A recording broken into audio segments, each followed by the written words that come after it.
solidariedade orgânica, mecânica.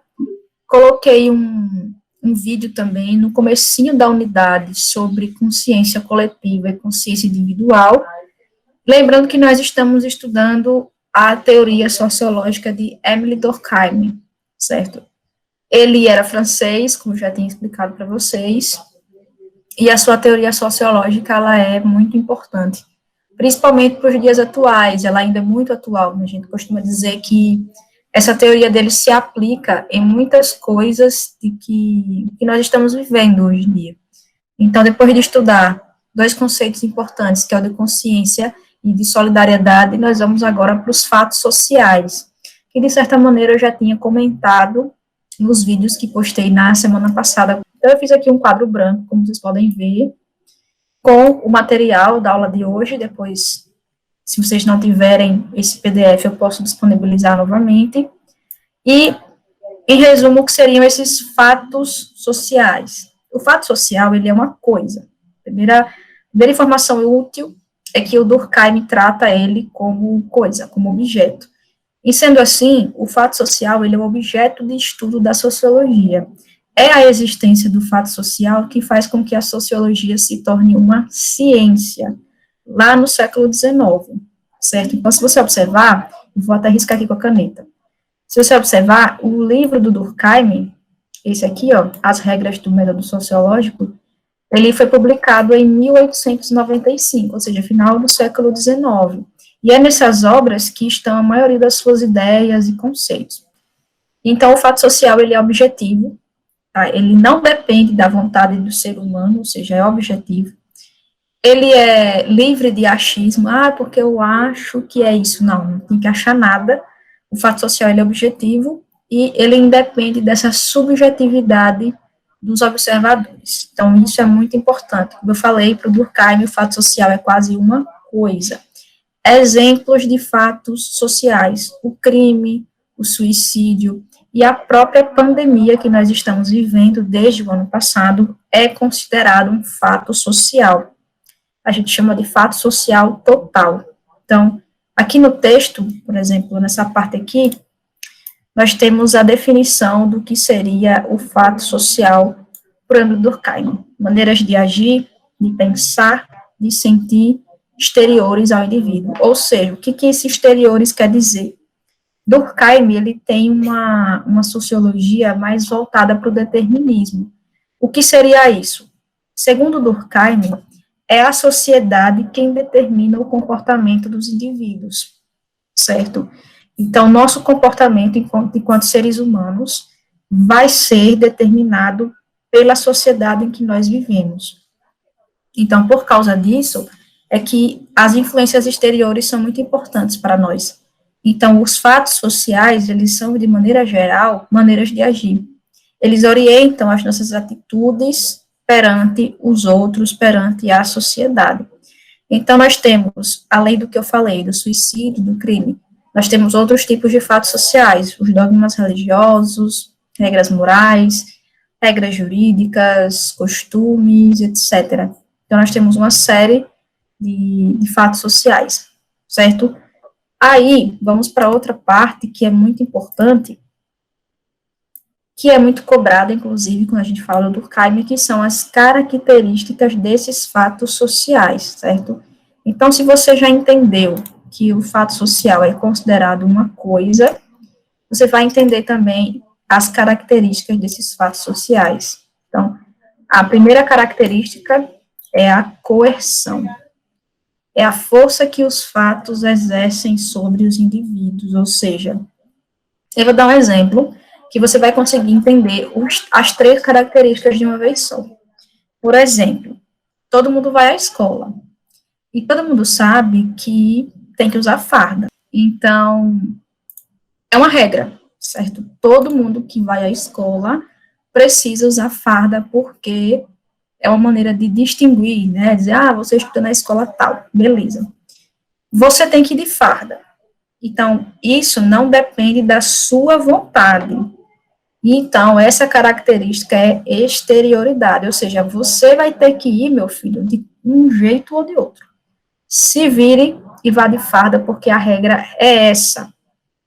E essa ideia de ter que usar farda é uma regra que está já imposta para todo mundo, não é só para você, não, é para todo mundo, para geral. Então, isso é a generalidade, ou seja, tudo aquilo que se repete em todos os indivíduos, é uma coisa comum à coletividade. E a coerção, por fim, é a força que esses fatos, que essas regras exercem sobre nós. Se você não vai de farda, a diretora vai reclamar. Isso é coerção. Ah, mas eu não vou de farda. Vai ser suspenso ou vai ser expulso da escola, porque você precisa seguir as regras da escola. Então, usar uma roupa seria o fato social. E aí vem as características que estão ligadas a isso aí. Coerção, punição, sanção, ou seja, se você não faz isso, você vai sofrer as consequências, vai ser punido, certo? Exterioridade quer dizer que não depende da sua vontade, e generalidade quer dizer que é comum a todo mundo. Outra coisa que é muito clara, você não pode sair pelado ou pelada na rua. Por quê? Porque existe uma regra moral e social dizendo que você não pode fazer isso. E se você fizer, vai sofrer coerção, vai ser preso, porque saiu pelado na rua, que nem um louco, uma louca. Entende?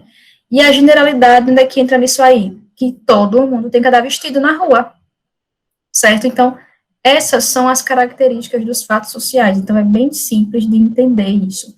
Inclusive, vou passar uma atividade, vou botar para vocês lá no grupo, para vocês fazerem esse exercício, certo? Criar situações, como eu acabei de explicar para vocês agora, que se aplicam essas características dos fatos sociais. Então, é bem simples. Eu dei 2 exemplos, né? O da escola, da farda, e o de sair pelado na rua, que não pode. Outro conceito importante do Durkheim é esse conceito aqui de anomia social. Mas o que seria anomia, em resumo? Seria um estado de desorganização das normas sociais. Seria um estado de desregramento moral. É um estado de bagunça, perda de identidade, falta de laços de solidariedade, ou seja, o caos. E uma coisa que está muito ligada a essa anomia social é o suicídio. Então, Durkheim, ele estudou bastante o suicídio, certo? Ele fez um trabalho de estatística comparada na época, veja, no começo do século XX, para estudar a ocorrência do suicídio em vários países europeus. E ele chegou à conclusão que o suicídio ele tinha uma causa mais moral, social, do que mental. Então, você tende a achar que quem é louco é quem comete suicídio, mas o Durkheim dizia não.